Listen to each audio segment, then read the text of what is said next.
সিএনজিটাকে বিদায় দিলাম, ক্রস করে চলে আসলাম। আমরা এখন হানি ফ্লাইওভারে উঠব।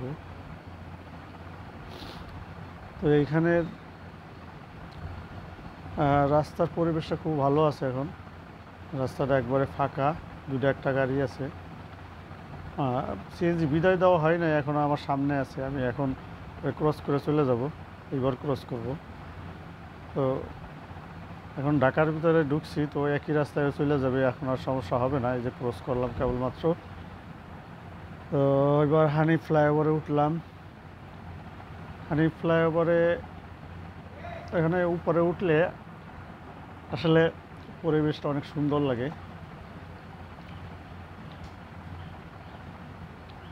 তো আজকে রাস্তা একেবারেই ফাঁকা।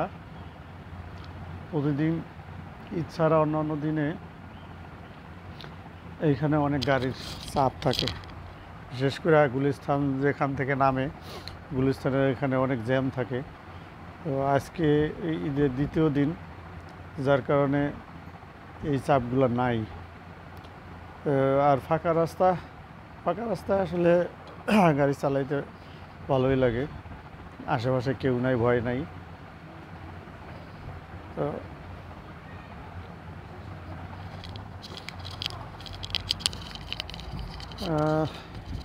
চলে আসলাম প্রায় অনেক দূরে। তো একটু সামনে গিয়ে আবার টোল দেওয়া লাগবে। এখানে আবার টোল আছে। টোল তো দিয়ে আসছি, নাকি টোল দিতে হবে। যাই হোক, সামনে হয়তো বা টোল আদায় করে।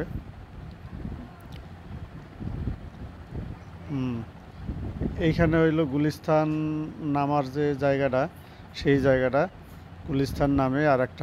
আর একটা হচ্ছে ঢাকা বিশ্ববিদ্যালয় চাংখারপুল ওইদিকে যায়, চাংখারপুল গিয়া নামে। তো আমি যাব চাংখারপুলে গিয়া নামবো, গুলিস্তান নামবো না।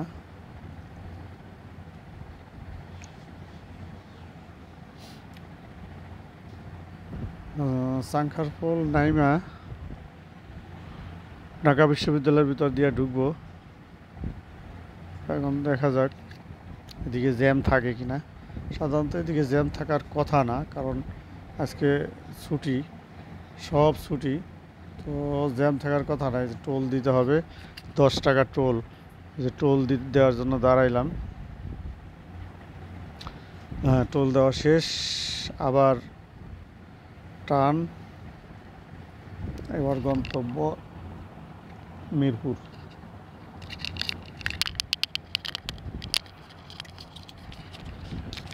এবার গন্তব্য মিরপুর। মিরপুর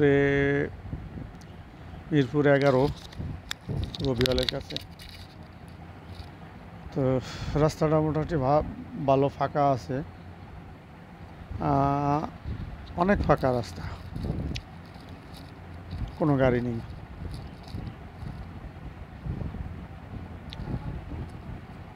এখন দেখি এইখান থেকে কয় মিনিট সময় লাগে বাসায় যাইতে।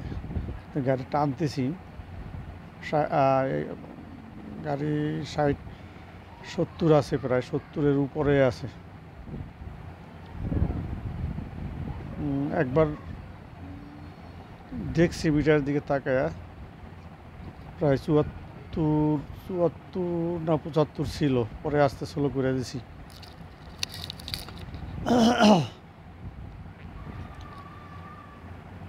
নারায়ণগঞ্জতে আসার সময় এক ব্যাককল রোড ক্রস করবে, কিন্তু সে ডানে বামে না তাকাইয়া একদিকে তাকাইয়াই হাঁটা শুরু করছে। এত চিল্লাইতেছি, শোনে না।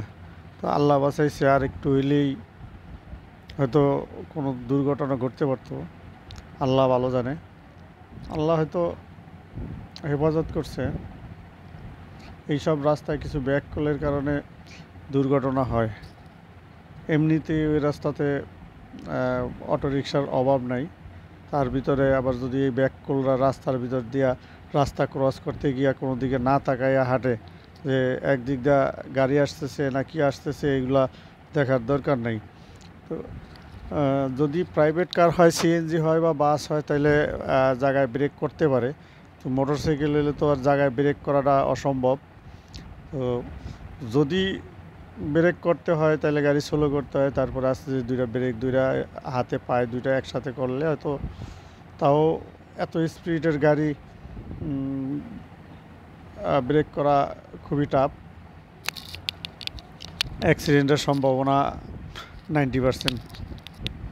তো যাই হোক, আল্লাহ যা করে ভালোর লেগেই করে। তো কোনো সমস্যা ছাড়াই চলে আইলাম। তো মাঝখানে লোকটার একটা গালি দিলাম, তো আল্লাহ তুমি মাফ করে দিও। তো এই দিকের রাস্তা শুধু আছে প্রাইভেট কার, এই যে ফ্লাইওভারের উপরে এখান থেকে প্রাইভেট কার, আর বাসও তেমন আজকে নাই, কারণ ছুটির দিন, মানুষের চলাফেরা কম। আছে কিছু, ঢাকা বিশ্ববিদ্যালয়ের দিকে গেলে দেখা যাবে যে কিছু লোক বেড়াইতে আসছে, ঘুরতে আসছে, পরিবার নিয়ে, আত্মীয় স্বজন নিয়ে আসছে ঘুরতে, ওই লোকজনগুলাই দেখা যাবে। এছাড়া এমনিতেই বাস তেমন একটা দেখা যায় না রাস্তা। মাঝে মধ্যে দুটো একটা বাস দেখা যায়, প্রাইভেট কার আর সিএনজি দেখা যায়। তো সব মিলে এই ঈদে, কোরবানির ঈদটা, তো কোরবানির ঈদে ম্যাক্সিমাম মানুষ গ্রামের বাড়িতে যায়। আমরা আসলে সমস্যার কারণে যাওয়া হয় নাই। তো আমার এক আত্মীয় যাবে সৌদি আরবে, আর যেই কারণে যাওয়া হয় নাই। তো এই কারণে অল্প টাইমের ভিতরে নারায়ণগঞ্জ থেকে ঘুরে আসছি। নারায়ণগঞ্জ আবার ওদিকে মামা থাকে, ছোটো ভাই থাকে, ওর ছোটো ভাই শ্বশুর বাড়িটার ওইখানে। ওরা ওই জায়গায় মোটামুটি স্থানীয় বলা চলে, অনেক বছর ধরে থাকে, আর নিজেও জায়গা কিনছে বাড়ি করার জন্য, স্থানীয়ই বলা যায়। ওই যে ছোটো ভাইয়ের যে ছেলেরা আছে, ইন্টার পাস করে এবার ভার্সিটিতে যাবে। তো ও আবার ছোটো থেকে, জন্মের পর থেকে ওই এলাকায় ও সব কিছু। ও আবার এদিকে আসতে চায় না, এদিকে আসলে বলে যে এদিকে জেলখানা। ওই এলাকাটাই ওর পরিচিত, আর ওখানে ওদের সবই হয়েছে আত্মীয় স্বজন, যার কারণে ওই এলাকাটা ওর ভালো লাগে। তো ঈদের দিন মোটামুটি ভালো আনন্দ ফুর্তি হইলো। আনন্দ ফুর্তি বলতে ভাই বোন, তারপরে আত্মীয় স্বজন সব এক জায়গায় বৈশা গল্প করা, অনেক গল্প টল্প করা হইলো, অনেক হাসি ঠাট্টা করা হইলো। মোটামুটি ঈদটা ভালোই কাটছে।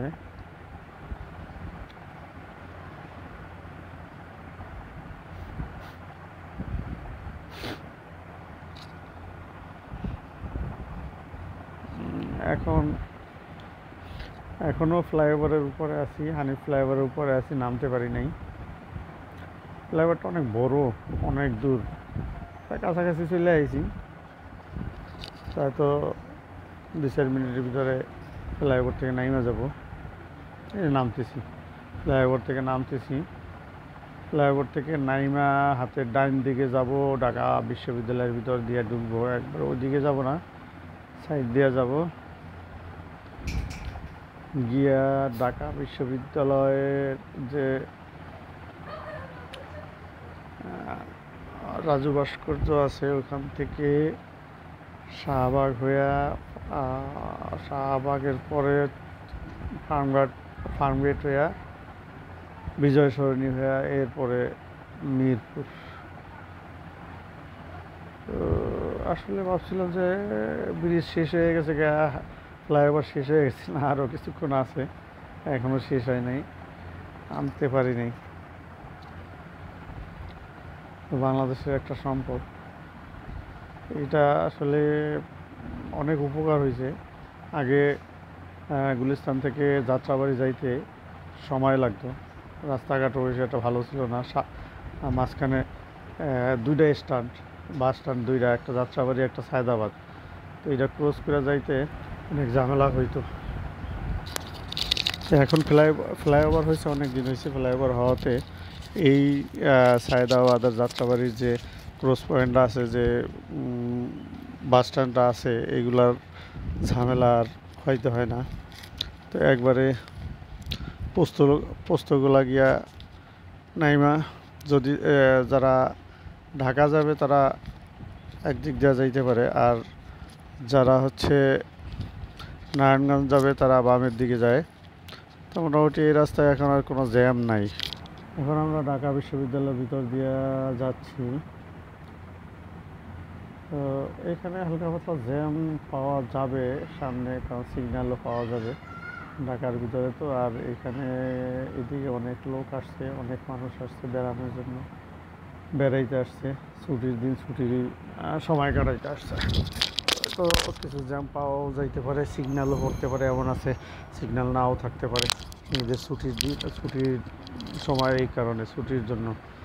তো দেখি মিরপুর যাব, আর হয়তো 15-20 মিনিট সময় লাগতে পারে বাসা পর্যন্ত যাইতে।